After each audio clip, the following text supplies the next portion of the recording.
Hi guys, today's video is going to be my mid-month wrap-up where I'll be chatting about the books that I've read in the first half of the month. Before I jump into that though, a little shout out to today's sponsor. Battle Games is a sports fantasy story that takes place near the end of the 21st century. A new game, one that not only encourages melee combat but requires it, has taken over international sports. Favored to win, the A-ranked team Anuna must overcome disaster when their captain is injured and taken out for the rest of the season. Leadership now falls on the rigid vice-captain Harpy, who clashes with the new arrogant team member Silver. Inter-team politics, however, are not their only problem. Powerful rival teams, family ties, and a past that refuses to die threatens everything the team has worked for. Can they overcome these obstacles and win the championship, or will they tear each other apart before another team gets the chance?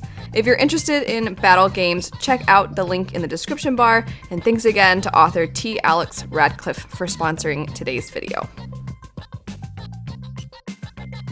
Jumping into the mid-month wrap-up though, we have the book Parachutes. This was kind of an impromptu read because I saw that some individuals were doing a Lunar New Year Readathon, and so I decided to pick this one up for it. This is one that I heard about because I saw the author discuss her experiences, and they are so tragic and infuriating, and every single time that I see what happened with this author, I want to cry. So this book, it's hard to even talk about because it is kind of sensitive topics, despite the cover. The cover looks like it's going to be some cutesy YA contemporary. It is not. It is not. So I'm kind of warning people to go into this knowing that you're going to read some difficult things. So the author, I don't want to share her story because it's not my place to tell it, but I will have a link. You can read for yourself what she experienced. This particular story follows two girls in high school. It is YA, so it's very digestible, and the characters are teenagers, so they act, I think, quite appropriately for teenagers, and it shows predatory behavior towards these girls, and this whole book, oh my gosh, at one point I was reading it with a reading sprint with my patrons, and my husband was reading something funny, so he kept chuckling, and then when I was reading it, I kept just like shaking my head like, no, I kept getting super frustrated while we were reading, but it was not easy to read. There were so many times that I almost cried, even just thinking about it now. It's a kind of like angry cry, you know what I mean? Like, why are some people so disgusting? And it was very good. I feel bad saying that, but this book was written in a way where it sheds light on how helpless people can feel, how they don't know what to do when they're in that situation. And man, I just felt so terribly bad for the characters, and I highly recommend this book basically to anyone. It really doesn't just shed light on predatory behavior. It also shows issues of racism. It shows issues of classism. It really highlights how much you have to lose if you are poor, and how sometimes, not that it's ever okay for things like that to happen, but there are some people that, depending on their circumstances, they have something to fall back on. Whereas if you are somebody who doesn't have a whole lot and you risk coming forward and saying things and having your reputation ruined because you're being honest about your experiences and what's happened, the way that things can be taken away from you after everything you've worked so hard for. It was really good. It was really good. It is presented in a way that is very straightforward, and like I said, it's teenagers, and so they say things like, OMG, are you serious? And you know, they're teenagers. But I feel like that's important to show these teenagers as teenagers, because I think sometimes we remember ourselves when we were teenagers and we kind of think that we knew more than we actually did. But when you go back and you see someone who is 14, 15, 16, 17, 18 years old, you realize, oh my gosh, they're so young. And so when you see these characters behaving this way, you're like, oh man, they're just kids. They're just kids. And it's, man, there's like nothing that makes me angrier.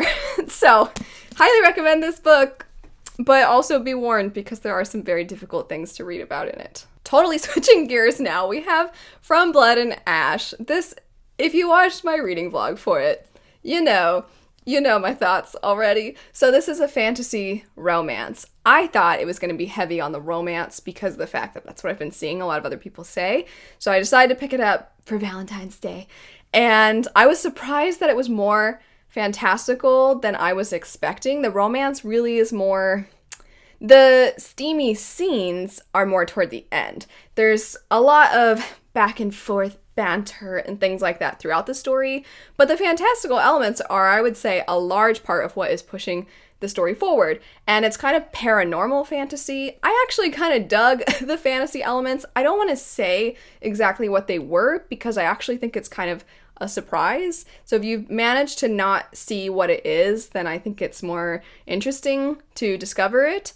But our main character is somebody who she's supposed to live her life for their religion, if you will, and she's a special person who's supposed to be extremely pure, and for whatever reason, she's almost a chosen one type, and then she's not supposed to be seen by people, touched by people. She's really not allowed to have her own life whatsoever, and she's starting to recognize that the people who are enforcing these things upon her, they seem comfortable breaking those rules whenever it suits them. And so she starts to realize, I don't think the whole world is going to fall apart and crumble if I break the rules a little and I start living my own life. So that's what she starts to do. And part of that is her meeting a guy and it being all bantery and all the things. So I would say if you're in the mood for, I'm not trying to put the book down and be like, it's just trash or anything. I'm not saying that. But if you're in the mood for just a fun popcorn kind of read, I would say that this is perfect for that, which is very different from the next book I'm going to talk about. But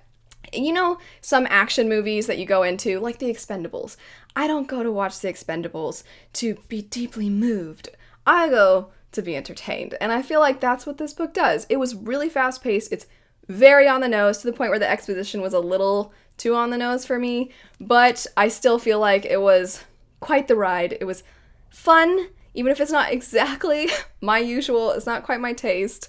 I think I will pick up the sequel. A lot of you seemed to really want me to after my thoughts in my spoilery vlog. I'll have the vlog linked if you would like to see more of my thoughts. But you guys seem to really enjoy my commentary, so I think I will pick up the sequel and we'll see how that goes. The next book, though, I'm not quite completed with Lancelot yet. I'm really taking my time with this one because it is so beautifully written.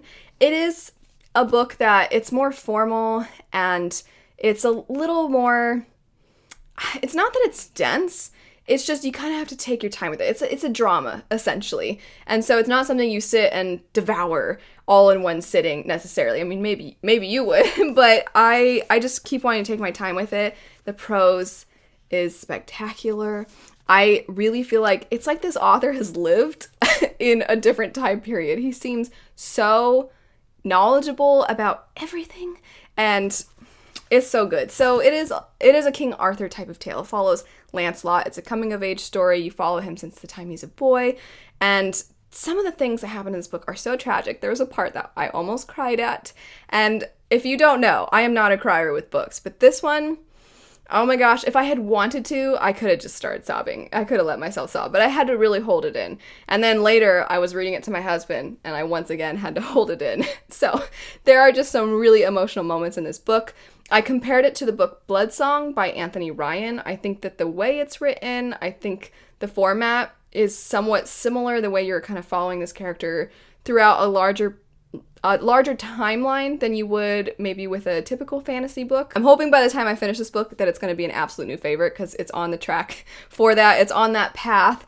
And I just currently, I can't really say too many negative things about it. There was one scene that the way it happened, I didn't love, but otherwise I've loved pretty much everything else about it.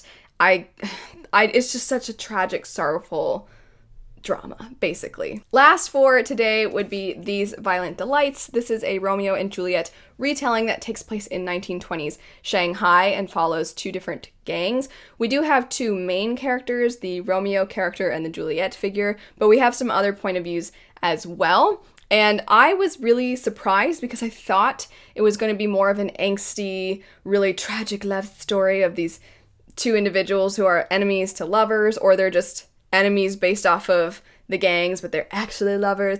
And honestly, while there is some tension between the two main characters and there is that romantic subplot, it's very much a subplot because everything else going on in the story really takes up the bulk of their time, because there is this madness going around where it makes people want to rip out their own throats. So this book is actually pretty surprisingly violent, because people, when this madness takes over, they just start clawing at their throat until they rip their throat apart, and then they die, and it's really bloody.